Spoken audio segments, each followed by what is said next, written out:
So today I'm back. I know I've taken a little bit of a break, but there's a lot of life stuff.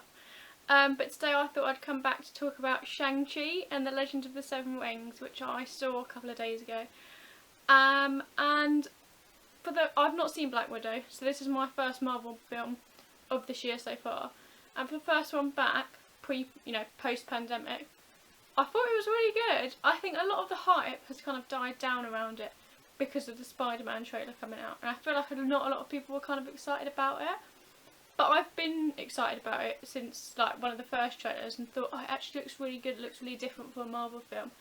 And I think it definitely delivered, so let's get on to the review. So Shang-Chi tells the story of Shang-Chi, who has been living in America for the past sort of 10-15 years, who's called back to his home country by his father, who thinks that he's found a way to communicate with their dead mother.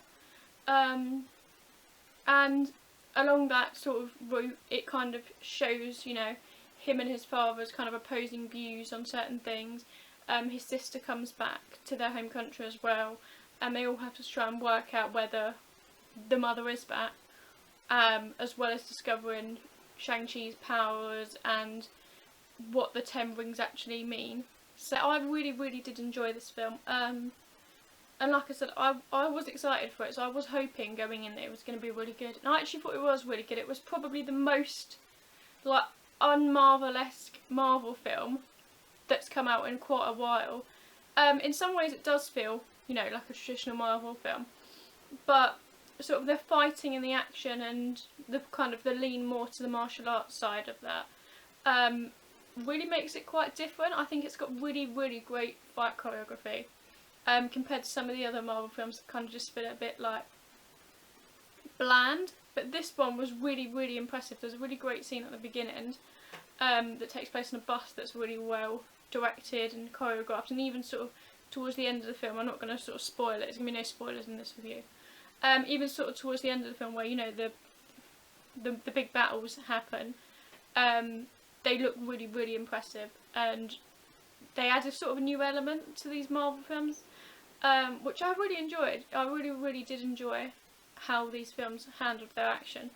I think also Simu Liu, I think that's how you say his name, Simu Liu, playing Shang-Chi is so good in the role.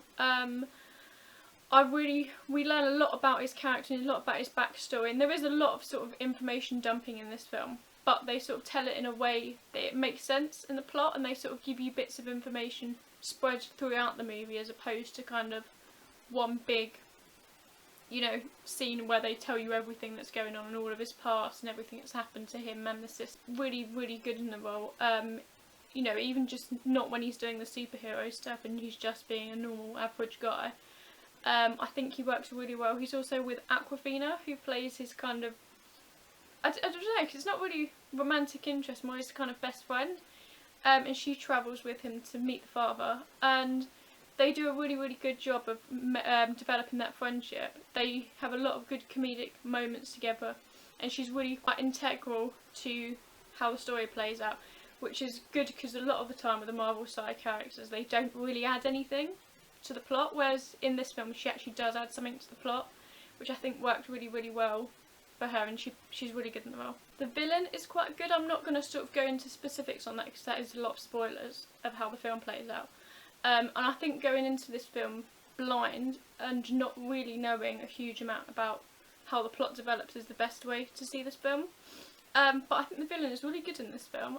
He's played really well. Like I said, I'm trying not to spoil it too much, but the villain is played really well in this film. Great acting. And it's quite interesting because we kind of not necessarily side with what he's doing, but you know, you can kind of see his side of the argument, which I think is, you know, the best Marvel villains. So there is one element of this film that I actually downright hated.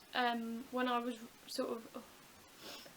going through my rating, like what I was rating on Letterboxd, I actually docked it half a star just because of this thing. I can't really talk about it because it goes into spoilers.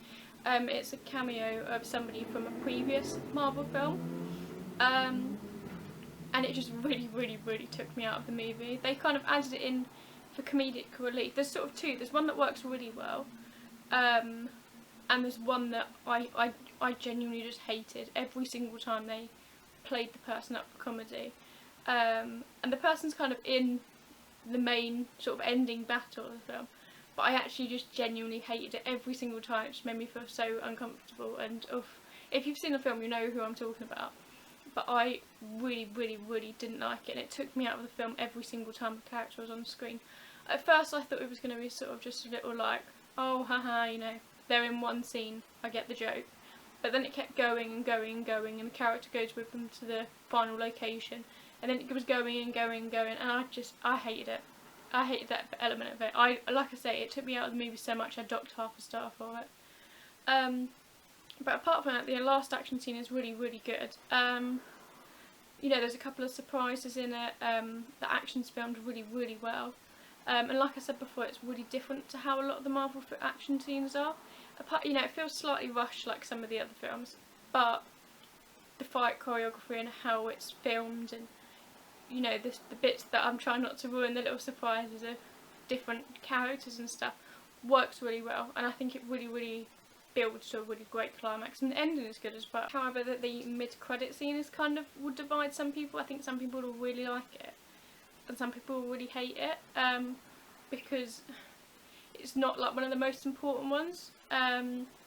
It's more sort of like, it gives you a couple of little hints as to what's coming in the MCU, but it's not sort of one of those ones that's really important right now. It could be sort of like 3 years down the line, but at this current moment in time it's not hugely important. It's more funny than anything, and I thought it was great. I enjoyed it, but I know some people are going to want more from it, which you don't quite get, but I liked it.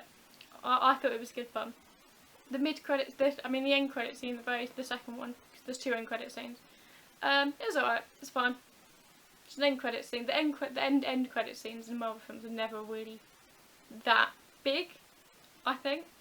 But it was cool. It was a cool little, you know, ending. Overall, I really did enjoy this film. Would I recommend it? Yeah, 100%. I think, like I said, it has been overshadowed by the Spider-Man trailer, which I can't, you know, it looks really good. But I think still definitely go and see this film. It will give you lots of laughs, lots of action, lots of everything. It's got a good ending battle, it's got good fights, great villain, great hero, great side characters. Like I say, it's let down by a little bit of a cameo, which I really hate. Overall, it's a really fun film to definitely go and see. So yeah, that was my review of Shang-Chi. If you want to go and see it, then go and see it, because like I say, it's really great. But I will see you in the next video, and enjoy the rest of your day. Bye!